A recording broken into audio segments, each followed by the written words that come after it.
دعم العصابات الإرهابية تم إسقاط طائرة حربية أثناء ملاحقتها العصابات الإرهابية داخل الأراضي السورية في منطقة كسب في ريف اللاذقية. المصدر أضاف بأن الطيار السوري تمكن من الهبوط بالمظلة. مراسل الأخبار الحربي أجرى لقاء مع الطيار السوري البطل، نتابعه معا.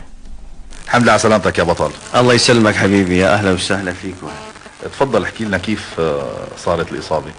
كنت مكلف بتنفيذ مهمة ضمن الأراضي السورية بملاحقة مجموعات إرهابية بعمق الأراضي السورية بحدود 7 كيلو.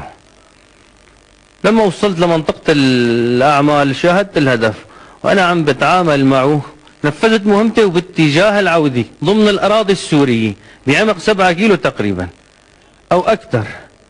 أنا بالدوران جاني صاروخ من طائرة تركية، حسيت بطيارتي انها انصابت، فاخذت قرار بمغادرة الطائرة بالمقعد المقذوف. هدفي بالاراضي السورية وقذفت بالاراضي السورية، وبقول لهم للي استهدفوني اراجع لهم باذن الله.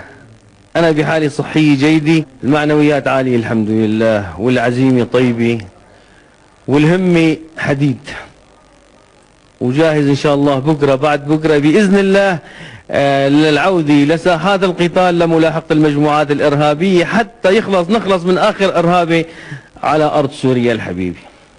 الحمد لله على سلامتك مره ثانيه. الله يسلمك واهلا وسهلا فيكم مره ثانيه. شكرا لك. شكرا لكم. مشاهدينا، تابعنا